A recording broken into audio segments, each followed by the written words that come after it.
मित्रों, यादों का सिलसिला बहुत लंबा होता है। विगत वर्षों की तरह ये वर्ष भी बीते लम्हों की खूबसूरती तो कहीं आंखों को नम कर देने वाली पल अपने आप में संजोए हुए हमसे विदाई ले रहा है और कभी न मिलने की सौगंध के साथ स्मृतियों की सौगात देकर जा रहा है।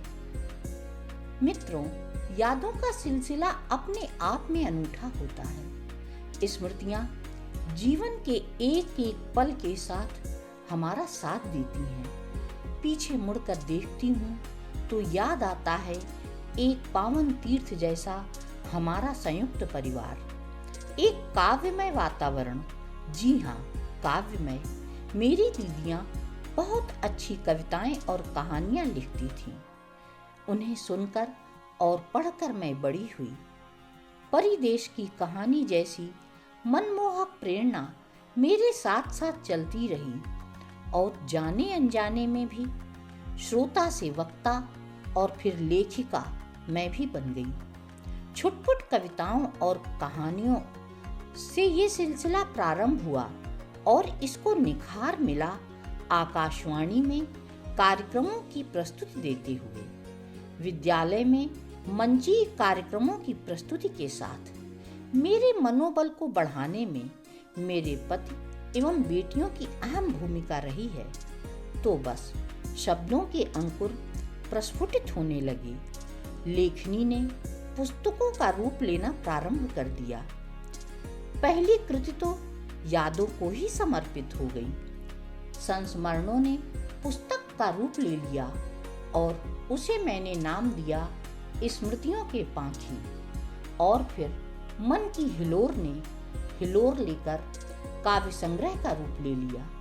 पर्यावरण पर आधारित ये पुस्तक मेरे मन की हिलोर है। मित्रों, मैं बुंदेलखंड की रहने वाली हूँ। यहाँ के इतिहास और संस्कृति ने मुझे बहुत प्रभावित किया है।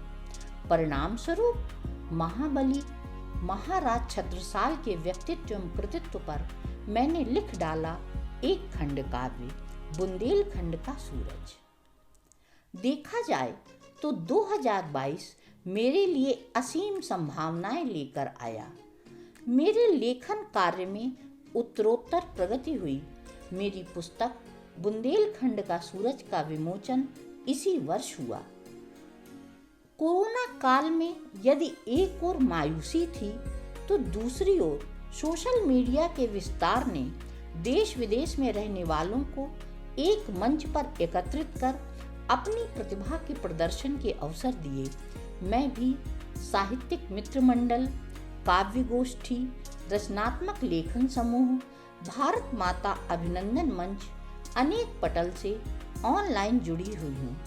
समय समय पर होने वाले कवि सम्मेलन और प्रतियोगिताएं मेरी रचनात्मक क्षमता में वृद्धि करते रहते हैं और मुझे जीवंत बनाए हुए हैं। इसी वर्ष मुझे अनेक साझा काव्य संग्रहों के माध्यम से अपनी रचनाएं पाठकों तक पहुंचाने का सुअवसर दिया गया। नवसृजन ने नित नया सृजन करने की प्रेरणा दी। साहित्य दशक और साहित्य मंच ने साहित्य के मर्म को समझाया और नशा जानलेवा, नशा नाश की जड़, दहेज दानव साझा काव्य संग्रह के माध्यम से अन्याय एवं कुरीतियों के विरुद्ध आवाज उठाई। मेरी लेखनी चलती रही। कौमुदी और निनाद जैसी पत्रिकाओं के माध्यम से भी अपने विचार भावी पीढ़ी तक पहुंचाने की मेरी कोशिश को सन 2022 से सहारा मिला। चिरैयन की चहक, माटी की महक साझा काव्य संग्रह में मेरी रचनाएं मनहर माटी महक की अनगुन से भरी हुई हैं, जो मेरी अनुभूतियों को जीवंत कर रही हैं। साहित्य सृजन एवं मातृभाषा हिंदी के प्रति कर्तव्य निर्वहन की राह पर चलते हुए लायंस क्लब की भी मैं आभारी हूँ, जिन्होंने मुझे सम्मानित किया। तो मित्रों, 2022 मेरे साहित्यिक सफर का साथी है और आने वाले वर्ष में साहित्य सृजन की प्रेरणा देने वाला है। ऐसा लगता है कि जाते जाते सन 2022 हमसे कह रहा है, अरे उठो ना, मेरे जाने की बेला आई। अरे उठो ना, मेरे जाने की बेला आई। भावनाओं से भरकर मुझे अब तुम दो ना भाव भीनी मनमोहक विदाई। भाव भीनी मनमोहक विदाई। चांदनी रात के साथ मैं चला जाऊंगा। चांदनी रात के साथ मैं चला जाऊंगा। मुझे याद रखना मेरे प्यारे प्रिय दोस्तों, तुम्हें यादों में बसा फिर नहीं आऊंगा, फिर नहीं आऊंगा।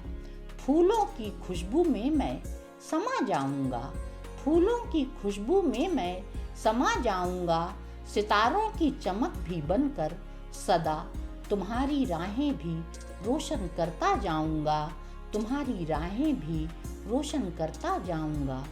पक्षियों की चहचह में मैं बस जाऊंगा। पक्षियों की चहचह में मैं बस जाऊंगा। जमाने का दस्तूर तुम्हें सिखाया मैंने। जमाने का दस्तूर तुम्हें सिखाया मैंने। इतिहास बनकर भी राह दिखाऊंगा। इतिहास बनकर भी राह दिखाऊंगा। मुझे विदाई देते हुए आंसू मत बहाना। मुझे विदाई देते हुए आंसू मत बहाना। जिंदगी का फलसफा यही मेरे दोस्तों। जिंदगी का फलसफा यही मेरे दोस्तों। वर्तमान को संवार भविष्य को बनाना। वर्तमान को संवार भविष्य को बनाना। तो मित्रों, ये था 2022 के साथ मेरा एक परिचय। धन्यवाद।